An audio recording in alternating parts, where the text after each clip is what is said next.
What's going on? Your boy's back. Finally recovered. I was dying from some illness. I'm still a little bit ill. I don't know if you can tell in my voice, but I'm feeling a bit better. So I decided I'll come to the workshop today and I've got a surprise for you.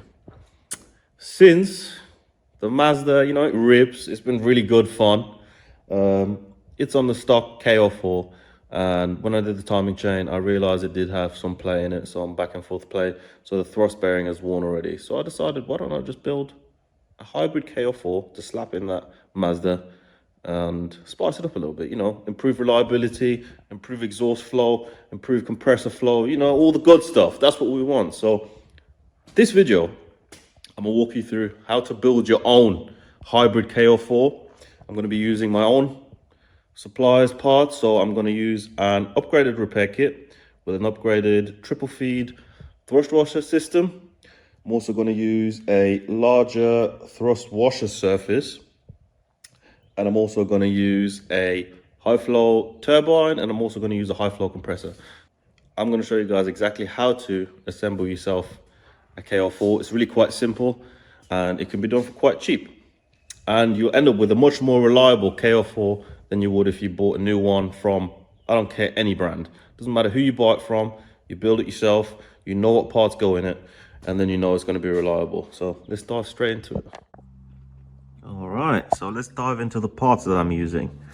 This is our upgrade and this is stock. So what I did was I ordered the cheapest KO4 core I could find.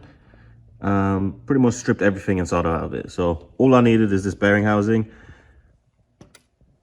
It's much cheaper to just buy the whole thing and then use the bearing housing than just buying a bearing housing on its own.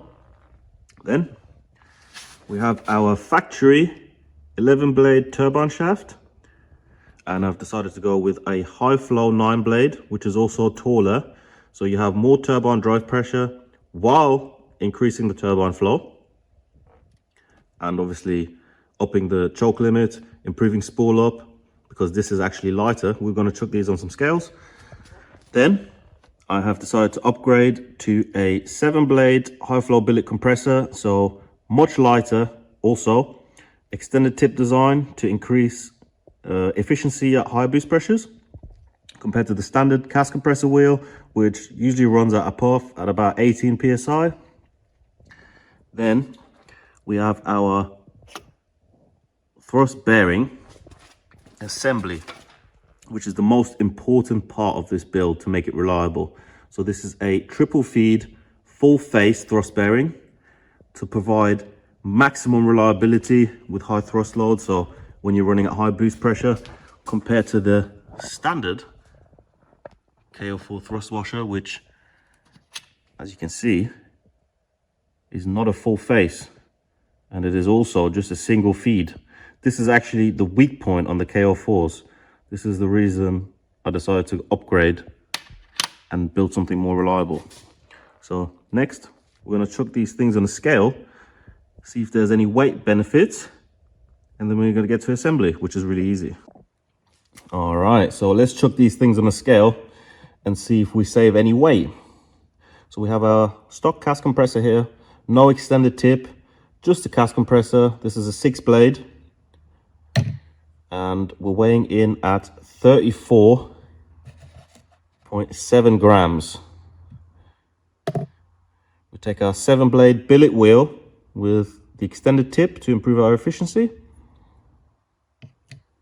and that is actually 36.5 grams. So just about 2 grams heavier, but we are gaining a lot more efficiency with this wheel, and it should pick up a little bit sooner because we have an additional blade to give us that low end flow. Next, we chuck on our turbines. We've got the standard 11 blade turbine at 154.6 gram. Then we have our high flow 9 blade turbine at 142.9 grams. So we're saving a lot of weight on the turbine here alone. This is actually really what determines the spool.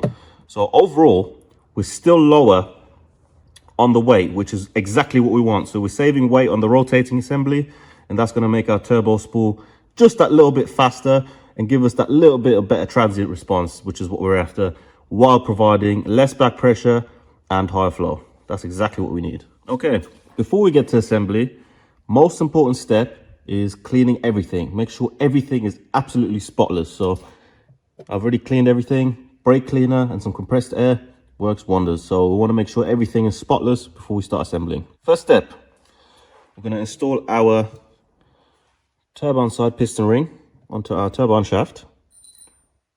Pops on like that. And all you do, you press it down and it falls into this groove here. Perfect. Next, we take our bearing housing. It's also been cleaned with some brake cleaner and some compressed air. And the first thing we do with this is install the snap ring, which is hard to see. I've already done that off camera because that's really fiddly and there's no way I can record that on camera. But install that race snap ring. And next, we're going to take our journal bearing, which has an orientation. You have to have the indented side facing the compressor. So once we've dropped our bearing in there, we'll want to align it like so. Next, we are going to make sure this groove goes to the side like that. So we want it diagonal sideways. Okay, we've got our bearing seated in there. Next, we install our little journal bearing retainer. And that simply pops into the groove like that. And we install this snap ring, which doesn't actually have any ends. So these can be a little tricky.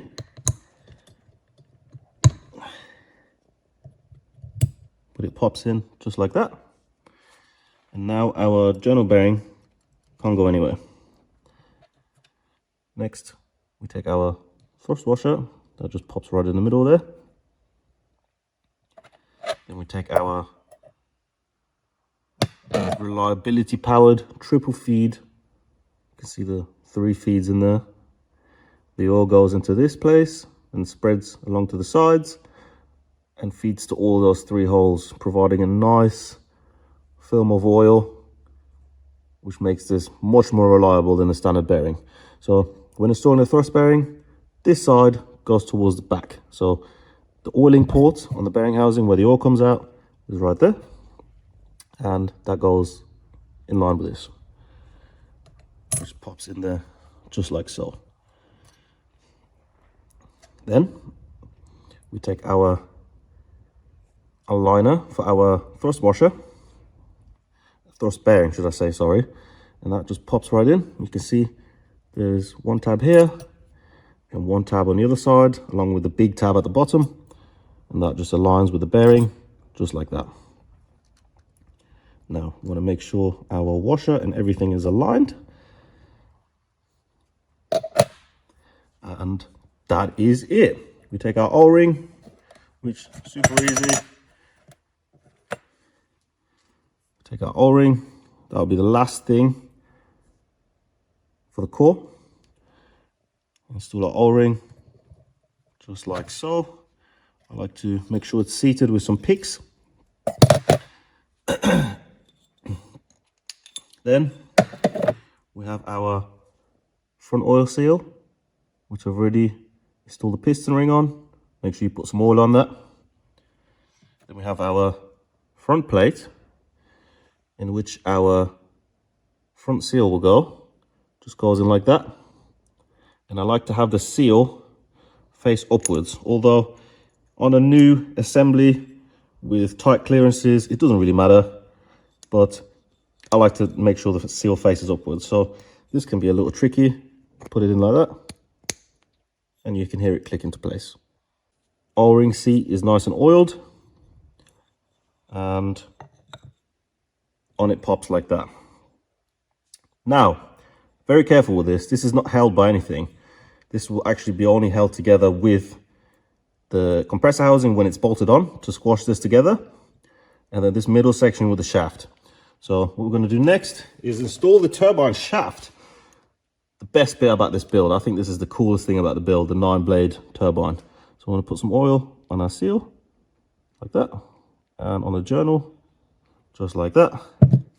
I'm going to grab it, make sure to hold it complete, and we're going to insert our turbine shaft from the back, like that. Make sure you don't forget your heat shield, like me. You can either use this one, and the heat shield fits like so. Then our turbine shaft goes straight up in there. Should slide in smoothly. As you can see, the seal, especially for the turbine end, you can see this is our oil feed. It's currently blocked off. And you can see the piston ring. Right there, you can see the gap. They always have a gap. And I make sure this gap is facing upwards. Many times when people assemble turbos, they don't really care about the gap. But if you have this gap facing upwards, you can guarantee that you're not going to have any seepage of oil, because no oil is going to gather at the top, more at the bottom. So our shaft is installed. It'll click into place once the seal's seated, and you should be able to spin this freely with no resistance. Then with our front side, with a nice high flow compressor, slides right on there. Then we get our shaft nut, which is actually left-hand thread. And we're going to install our compressor nut right here. The round end facing upwards. And you can see I'm spinning it left for loosey, but in this case it's actually tighty. So lefty tighty, righty loosey for turbos, in most cases anyway. Now, there's no torque spec for this. This is the way I like to do it. So once the nut is snug, I like to do a 1/4 of a turn extra.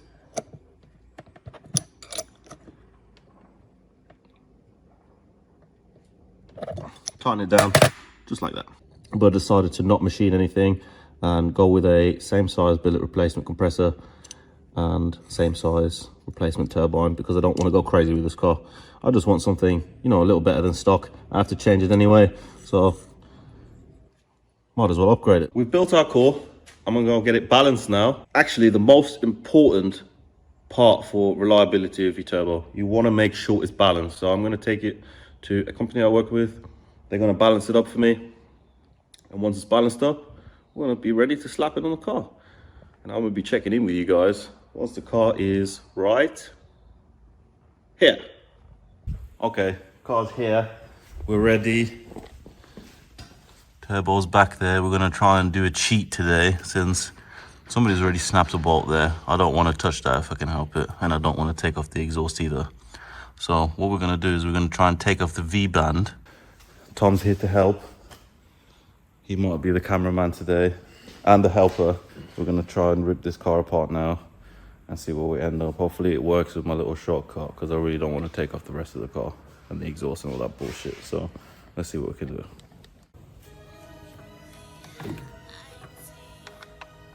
PCV pipe off. I'm too weak. 8 mil.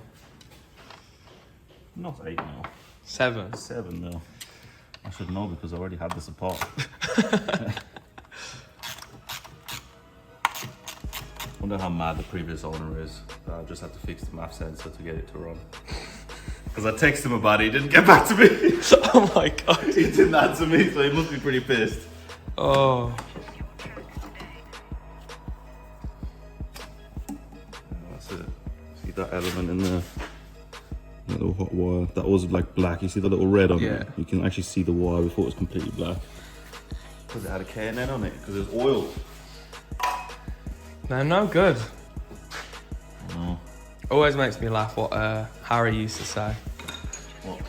For a road car, paper filter's like the best thing. Oh yeah, because it actually filters. And then when they get clogged, they just stop breathing instead of letting shit through.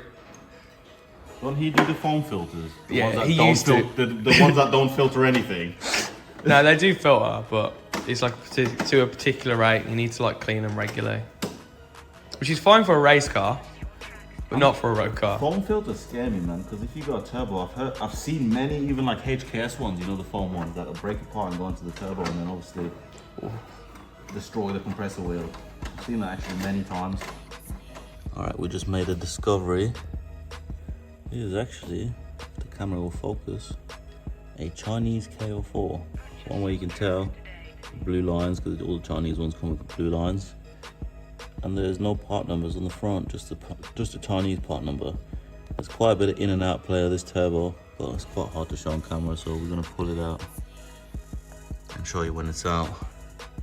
A couple of mounting brackets, oil feed, both water lines gotta come off the drain, and then we should be able to separate it from the center and just pull it straight out.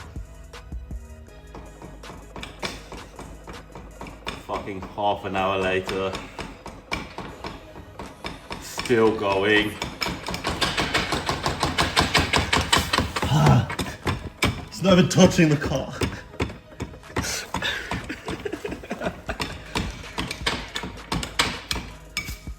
Is it even jacking?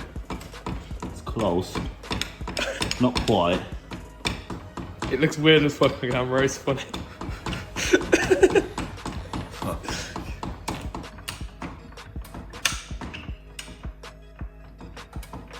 Doesn't really show.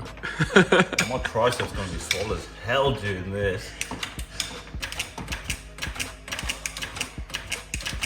Oh, my arm's hurting now. This is swap arms.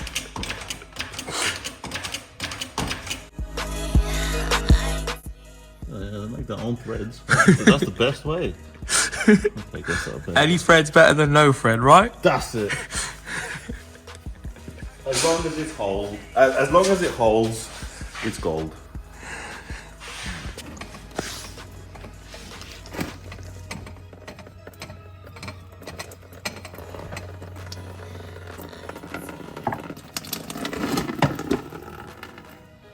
Did you see that? Did you see that? Did you see how it sucked itself back in? What the? You know when I first got this car, when I unscrewed this, the cap actually stayed in, just the top part came off. See why the guy sold this car. See? Vacuumed itself.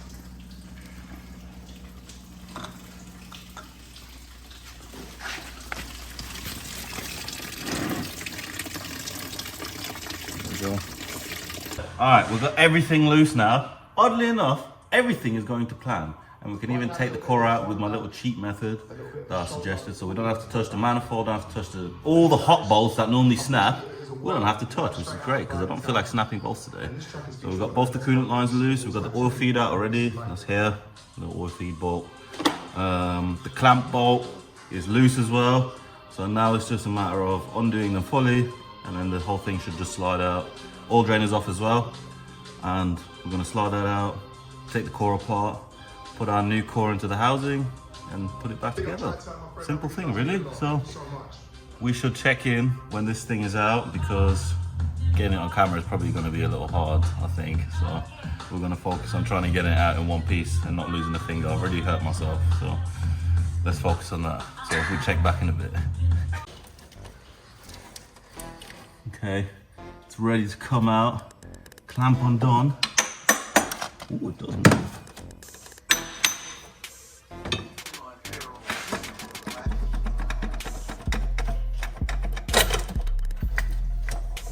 Haha!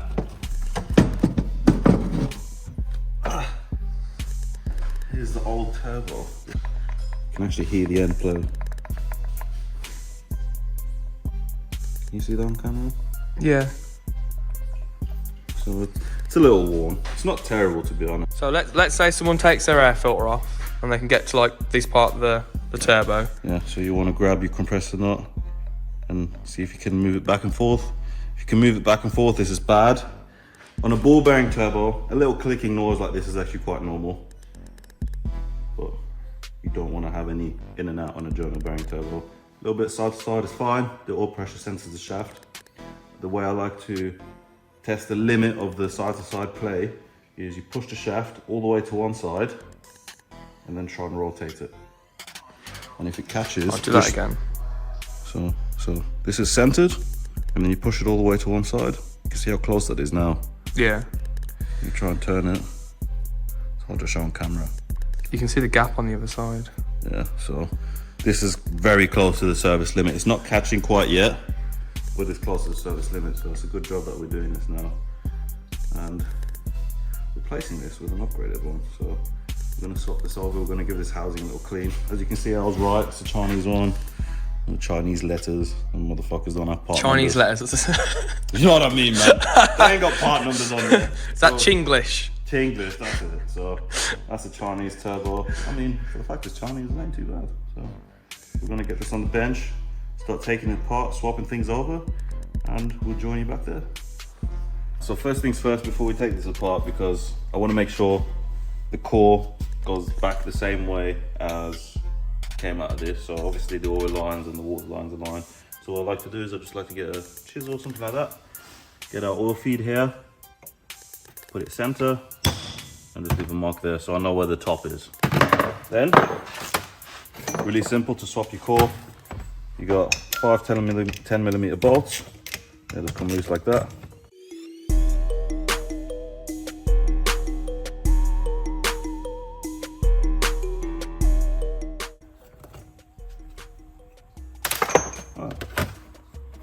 Now, get our core out, we just grab it, tap the housing lightly all around. I don't really care because obviously I'm going to chuck this away, but if you want to sell your core or whatever, you want to be gentle so you don't damage it when you take it out. So you want to go work your way around so it comes out evenly.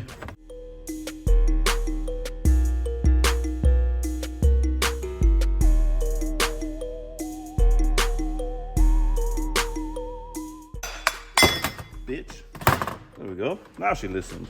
There we go. That's our old KO4. Yeah, normally this is held together by the housing like that. It's squashed together. Tonight we will barely even spin because obviously this is not compressed. You can actually see the edge of the blades there. Mm-hmm. There's a little lip, so it has pulled forward enough to catch the housing just a little bit. Can you see that on the inside of the house? No, because it's just so small. Sometimes it will do it just to an extent where you can barely see it, but you can hear it on the blade. There's a little burr at the end. See, it catches my nail. Get it nice and clean. Maybe grind this off and put my own stamp on that. I got a little stamp set, so I'm gonna put my own stamp on that and make sure it doesn't look so Chinese. And what's wrong with Chinglish, man? The quality control, man. They just don't know how to quality control stuff. I mean, it's Chinese. I don't know how long this was on here. The car's only got 70k on now, so can't have been on there for very long. It's already failed, so it's probably a balancing problem. So we'll clean this up, put it back together. See, I don't know why the Chinese like to use this kind of weird sealant in there. See that? It's like really dried and hard sealant. They do that on all the Chinese turbos. I don't really know why they do that. It's a machine finish. This doesn't actually need an O-ring.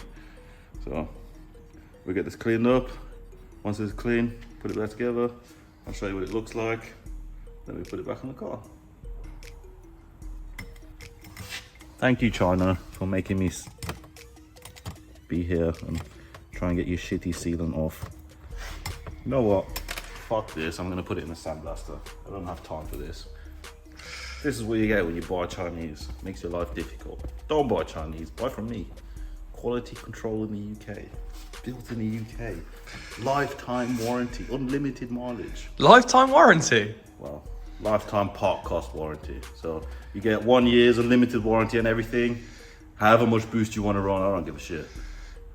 If it fails, bring it back, I'll fix it for free. If it's after that 1 year period, I'll still fix it. You got a lifetime warranty, you ain't gonna pay no labor, you just pay for the parts. I'll put it together and I'll fix it. So buy from me, don't buy Chinese. Old versus new turbine, you can see the new turbine is much taller. Hopefully that fits. It is the same size. And we've got our compressors. You can see there's a little cut back on the standard and this one's taller. So we get more of an air grabbing effect with this, along with more efficiency with the extended tip extruder. I already spoke about that in the previous part. What we're gonna do now is make sure I have clean hands first. Got our housing ready. And since it used a little bit of sealant, I'm gonna do the same. I'm gonna be just as bad. But I'm not gonna use a hardening sealant, so I'll use something softer. And what I'm gonna do is I'm just gonna apply it on the machine surface here, almost like a paste. So when we clamp it down,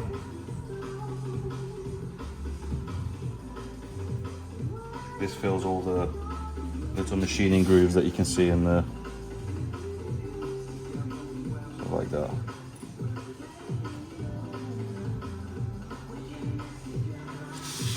So we know we're not going to have any boost leaks.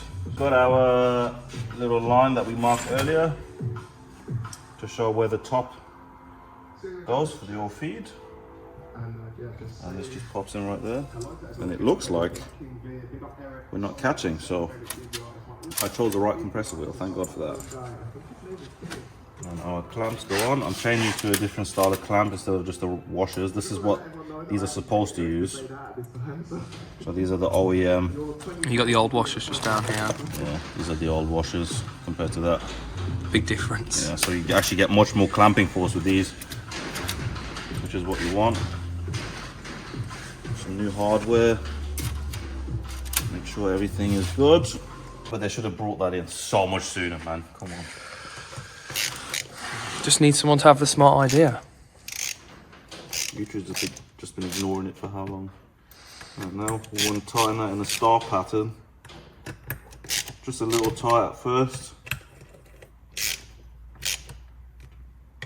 I don't have a torque spec for these. If you really cared, you could use a torque spec, but I mean, I know how tight a 10mm goes before it strips in aluminium, so I'm going just that far, just before it strips. So, and I'm also using a small ratchet, so I don't have loads of leverage on it, so I don't strip it. In a crisscross pattern, so we get... YouTube's going to lose its mind when you said you won't torque your bolts. Oh no. I'm going to be crying in the comments. Wait. Click, click. That one's torqued. That one's torqued. That one's torqued. That one's torqued. You could clearly hear the torque wrench working, so don't come at me in the comments. Yeah, it's that special elbow there. Yeah. There we go. There's our fancy wheel. Glad I picked the right wheel, this fits. Thank God for that. I was scared, man. I was like, no. If I take this off and it don't fit, I'm screwed. Okay, well, this is ready to go on with our fancy 9-blade turbine. This should free up the exhaust a lot. That's the one major restricting factor on these engines is the back end of this turbine. You can see this, like you can see how much more this would choke the exhaust flow compared to this. And you get more drive pressure because this is taller, so you've got more surface area, more torque on the shaft, but you get more flow because you've got more gap in between blades. So all the benefits, none of the downsides, less weight too. You see me weighed on the scales. So let's get this back on and it'll be ready to go. Yeah, if you're gonna go underneath your car, you know, I just climbed underneath. I was gonna put the coolant line on. As soon as I move the coolant line, coolant just sprays into my eyes. I don't want coolant in my eyes, so I've got this. I'm gonna make sure I'm fully protected. Like a Russian. What's the place called? Ukraine. No, Ukraine. What's the radioactive place called? Chernobyl. Chernobyl. Yeah, so I'm prepared to go underneath this car and not get shit into my eyes. And I can breathe. Can you even hear me? Barely. Okay, well, I'm safe now. Let's go underneath. Use protection, children. And not get blocked. Yes, use protection at all times. Alright, we're ready for first start.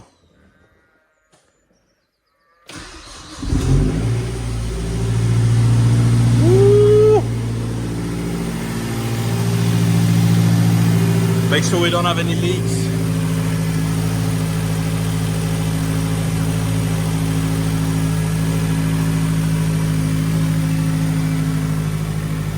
Oh yeah. We're gonna fill the coolant up now, bleed the system, and then we can go for a little test drive later.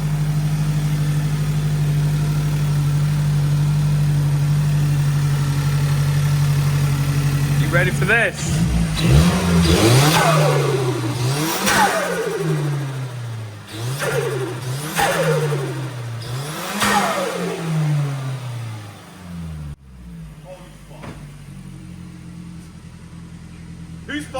on boost?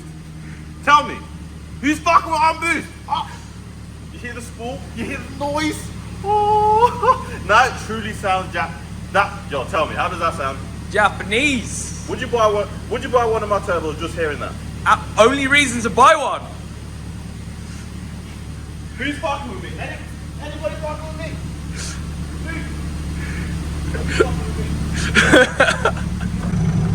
Yeah, Luke ain't fucking with me, man. Can't nobody fuck with me, man. Oh my. Oh. I just put a turbo on that. Now it sounds truly Japanese. If you need to jump out. Please, for the camera, jump out. For the camera. Tell me, give me your honest opinion how that sounds. Come on, please. Yo, that's I feel like crying. Oh.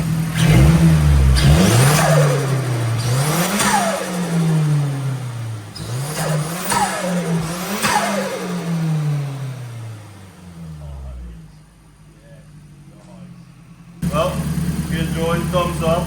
I think you got a thumbs up from Luke already. So, thumbs up from me, from Luke, and from Tom. I'll fuck with you, man. And that's the end of the video. Ow! We're up and running. I'm just on the way home, doing a bit of logging on the laptop, just making sure air fuels are still good with this turbo. And I have to say, just an immediate difference.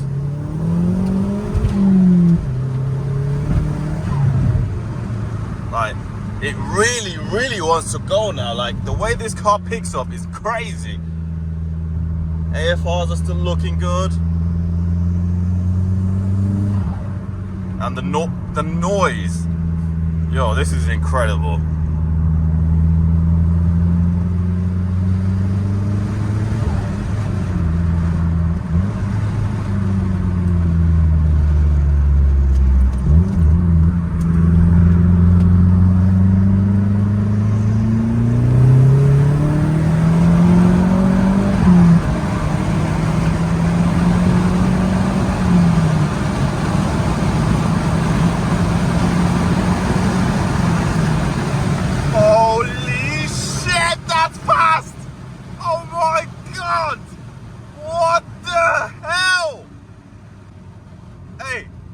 I'm on a private road. You did not see me speed up like that.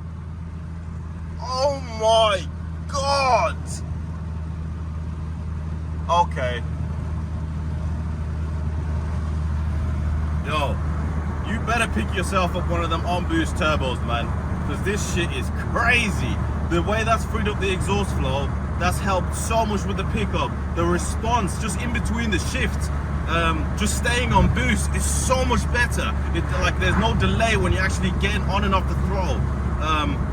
The spool up, the initial spool up is quicker. The initial hit of boost is harder, and it's making the same boost that it is on the same map.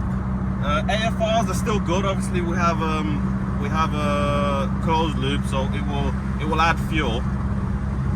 But the AFRs are looking good. Everything is nice and rich still. So we're about 0.74 lambda, which is perfect. A little rich, if anything. And yeah, I'm more than happy on the way this has gone. This car rips. Turbo sounds amazing.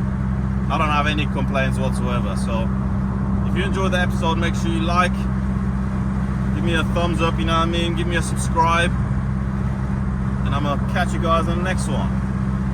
Peace.